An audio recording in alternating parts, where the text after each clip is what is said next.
is over, the wait is over. Y'all fame is over, it's down south's over. Y'all did what y'all did, I do what I do. I do what I do, memories are screwed. The flows are raw, the game's the pop. Whip it up, then I'm hitting the block. The coupe is guava, the bars is lava. The packs the hottest, y'all niggas is garbage. My time is now, them dudes the past. Young's backdraft, the packs the aftermath. Young legs the boss, y'all don't cross the line. Step back, play puff, I'ma do shine. I know some top shots that say you bitch made. And when pressure bust pipe before like switchblades. But I'm good in my hood, I'm worth a few mil. Got enough hits in the streets to cop extortion. Yo, I am who I am, y'all be who y'all be, nigga. Let's keep it real, y'all ain't live as T, the streets talking. They wanna know I'm with the pack now. Yep, and knows investing it's a rap now. I am who I am, y'all be who y'all be, nigga. Let's keep it real, y'all ain't live as me, the streets talking. They wanna know I'm with the pack now. Yep, and knows investing it's a rap now. Now and then when it's gone, it's gonna stop my flow, stop my grind, my climb, or stop my dough. My shine is like the gleam on some Air Force Ones, and I bang like some 50 cal Air Force guns. They got the yarn stretched trying to reach my level, but the whip got 26 plus the watch is bezel. When I run across the grain, you can't stop the rebel. I smash the game up like Bam Bam did Pebble. I got the Benz parked outside with TVs in it. Exterior dirty green like fresh leaf spinach. Interior the color of money, freshly printed. And the exhaust pipe blow green smoke that's weed scented. For all purposes intended, we about to ride out, kick dirt and slide to the honeycomb hideout. Don't even ask cause you already know. I ran through so many niggas you could call me a hoe. Yo, I am who I am, y'all be who y'all be, nigga. Let's keep it real, y'all ain't live as T, the streets talking. They wanna know I'm with the pack now. Yep, and knows investing it's a rap now. I am who I am, y'all be who y'all be, nigga. Let's keep it real, y'all ain't live as me, the streets talking. They wanna know I'm with the pack now. Yep, and knows investing it's a rap now. They say I'm similar to Kiss, flow like ghosts in them. When it come to beat young, known to put the toast in them. Flow weird tight, bars coast to coast with them. 106 in Park, man, I roast most of them. 5 mics in the source, not quite yet. 5 stripes in the hood, yeah, I bang my set. Sucking like LeBron's 23s on the track. Ain't really like the coupe till they put the wings on the back. You got your money on the table, let's raise the stakes. You get stuck for your chain and your bathing apes. When it's time for us to eat, we gon' scrape the plate. I threw a line out to see if they would take the bait. They were lost and then found like amazing grace. But when they found them, they saw I rearranged the space. With my trademark cards and the spade is an ace. With a real sick flow that be making them hate. Yo, I am who I am, y'all be who y'all be, nigga. Let's keep it real, y'all ain't live as T, the streets talking. They wanna know I'm with the pack now. Yep, and knows investing it's a rap now. I am who I am, y'all be who y'all be, nigga. Let's keep it real, y'all ain't live as me, the streets talking. They wanna know I'm with the pack now. Yep, and knows investing it's a rap now.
What's up, y'all? Trent Small, the chef, aka Red Specs, It's April 9th, 2025. Let's go. As you guys know, news organizations, like many other institutes, they operate within a system built on long-standing racial inequalities. These biases can show up in everything from what stories get covered to how they are framed. Now, a white victim is often portrayed as innocent or tragic, while the Black victim might be scrutinized for their past or criminalized in subtle ways. Now, Black individuals, especially Black men, are often framed in the media as dangerous, aggressive, or suspicious. On the other hand, white individuals, whether they're the victim or the suspect, are most likely shown as humanizing light. Think about how often you see the phrase troubled past for a white suspect versus criminal record for a Black one. Yeah, man. Media outlets often tailor content to their primary audience, right? Which can lead to biased reporting. Some of these networks cater to viewers who may unconsciously or consciously respond more strongly to certain racial narratives, and that get reflects in editorial choices.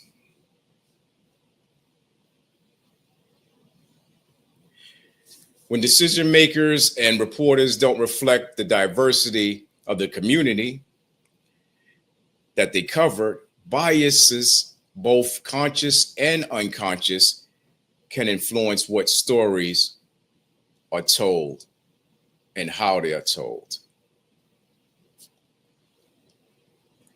God bless the two men involved in this story. Let's get into it.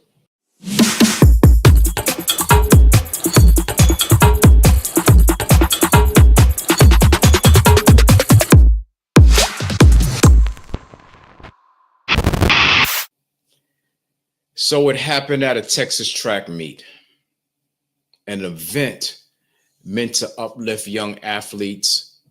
Instead, it ended in heartbreak. A 17-year-old named Austin Metcalf, a junior at Memorial High School in Fresco, Texas, was fatally stabbed in the chest after a fight with another student.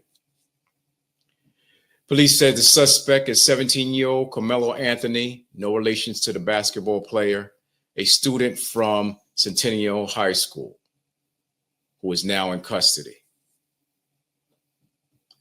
First off, people, this episode isn't about pointing fingers. It's about facing the pain and honoring this young man's life and addressing what's broken in the spaces meant to be safe for our children.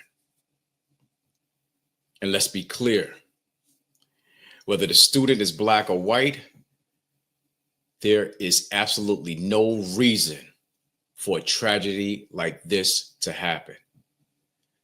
No family should have to bury their child over a school disagreement. And no community should have to grieve like this, man. So here's what we know. Austin died in his twin brother's arms after being fatally stabbed in the heart by another student. Austin's family believes that the fight started over a seating issue in the stands. Words were exchanged, and the knife was the weapon of choice. 17-year-old Carmelo Anthony has been arrested and charged with first-degree murder in the fatal stabbing of Austin Metcalf. He is currently being held on a $1 million bond. But there's so many questions that are unanswered. What was the reason for Carmelo Anthony bringing this weapon to the track anyway? Also, how did this weapon make its way into the stadium undetected? And what exactly led to the altercation between the two boys at the track meet? Police haven't released those details yet. But what's striking to me, though, is what Austin's father, Jeff McCaff, shared. Despite his pain and his unimaginable loss, he already have chosen forgiveness. He says he wants justice, no doubt. But he also has sympathy for Carmelo and his family. And that's powerful. It's a powerful reminder that even in the middle of heartbreak, grace still exists.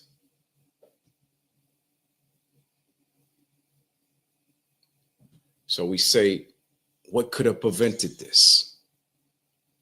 You know, we keep saying this shouldn't have happened.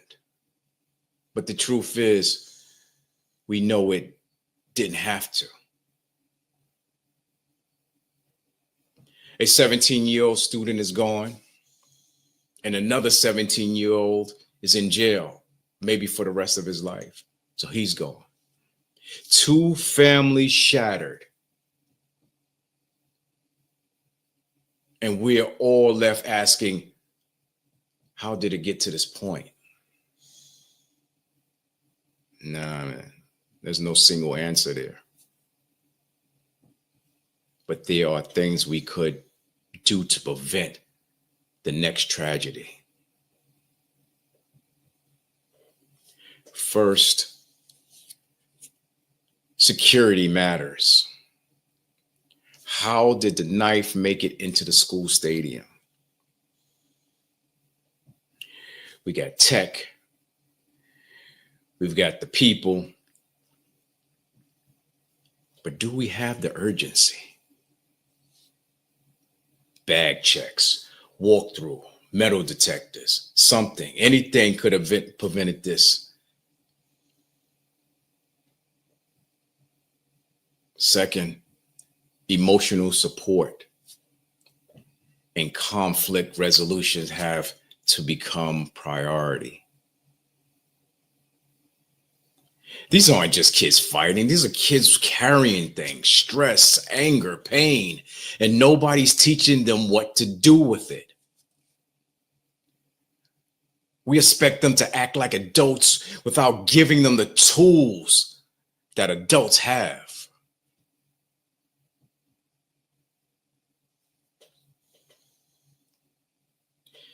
Third, we need more supervision at these events. Chaperones, parents, other friends, security. Not just to control, but to connect, to notice tension, to de-escalate before something turns deadly.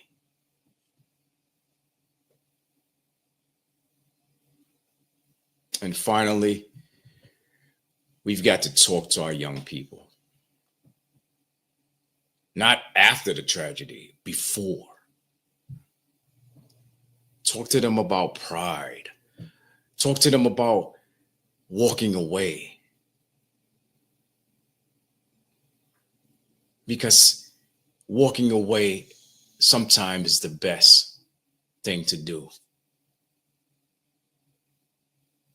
You have to be the bigger man, the bigger woman to walk away from certain situation. It don't make you a lesser person. It makes you a better person. And let them think about what 1 second of rage can do to a life or two. or 20.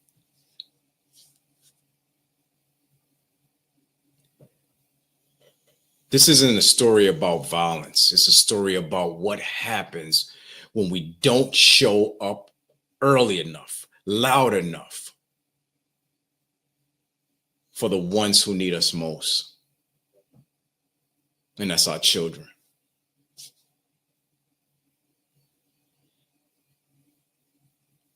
Let's not let another track meet, another hallway, another school day in silence and sirens.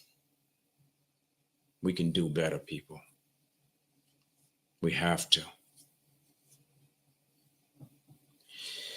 So condolences to the Metcalf family from us here at Food for Thought. Rest in peace, young man.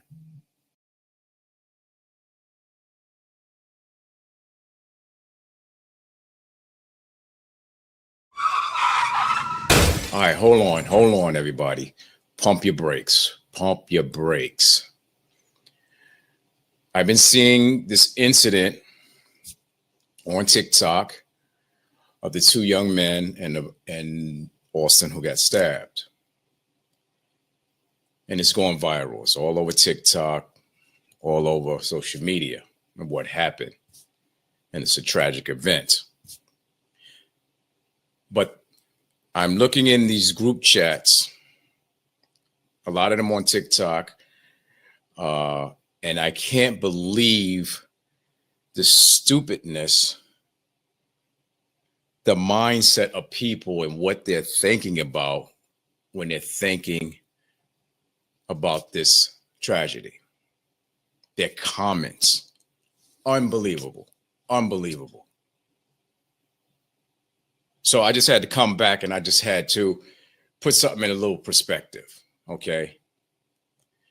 So as per the Frisco police report and witnesses, right? Carmelo claimed self-defense, which is a good thing because he's claiming that he did do it.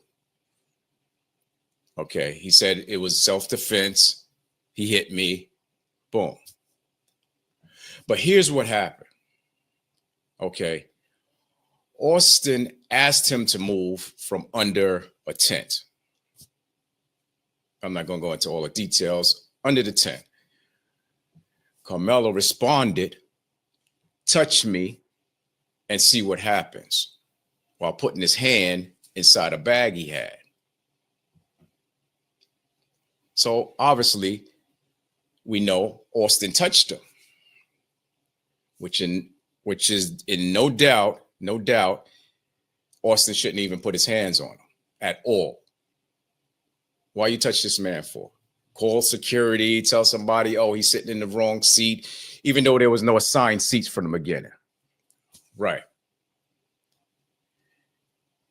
And Austin touched him, right? So now Carmelo escalated it by saying, punch me and see what happens.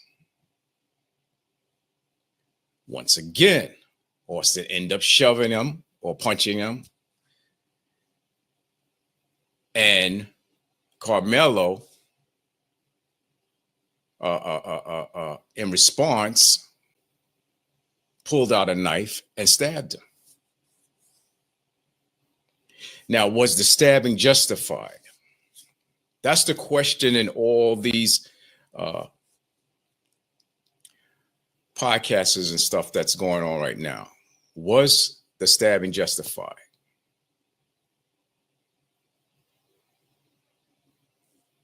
So to me, it looks like Carmelo provoked Austin, possibly hoping for a reason to use deadly force. People, if you don't know, this is called provocation of intent, which could cancel out Carmelo's self-defense claim completely in court. Okay. So in legal contents, Provocation refers to an act or insult that is likely to cause a reasonable person to lose self-control and react violently. Meaning, someone did something like an insult or action that could make a reasonable person lose control and react violently.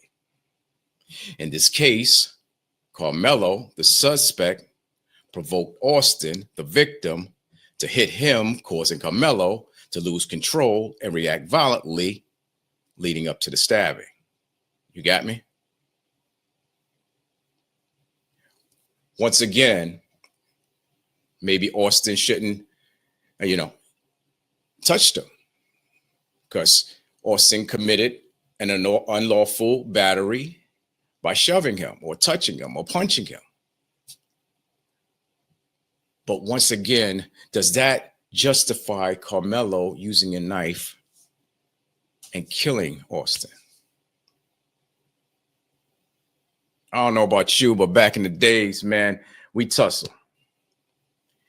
Both were around the same size, same stature, everything. Could they have just fought it out without a knife being present and without the presence of deadly force? Yeah, man, there'll be some bruises, there'll be some fights, people be hurt, but nobody been dead.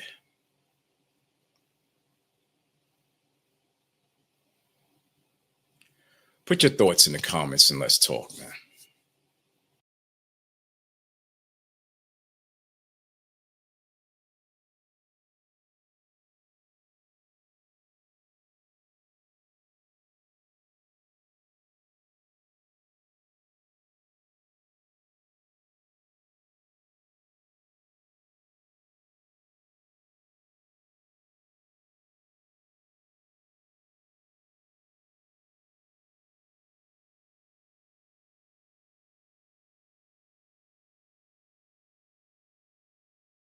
Welcome back.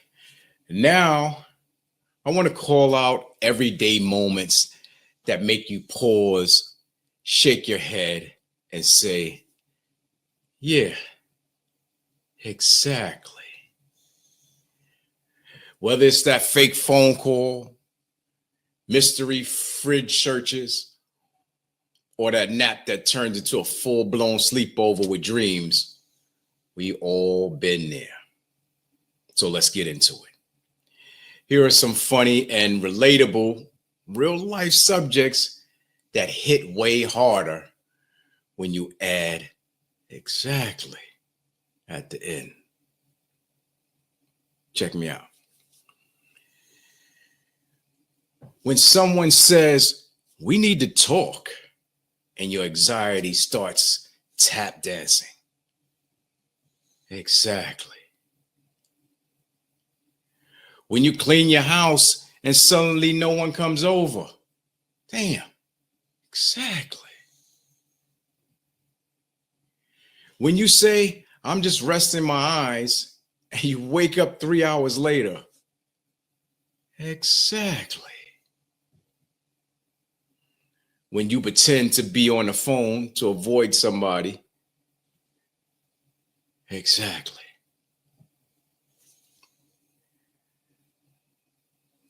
When the group project is really a solo mission with extra stress, and we all been there. Exactly.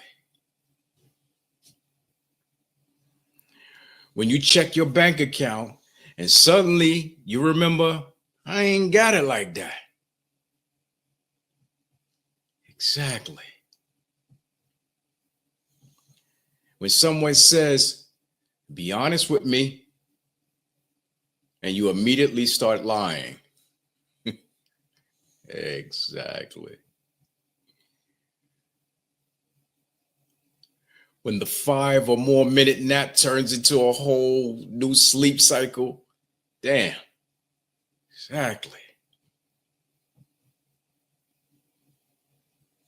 When you go to the store for one thing and leave with a cart full of everything but that one thing.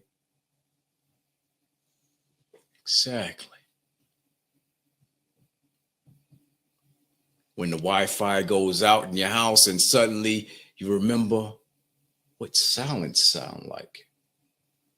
Yeah, exactly.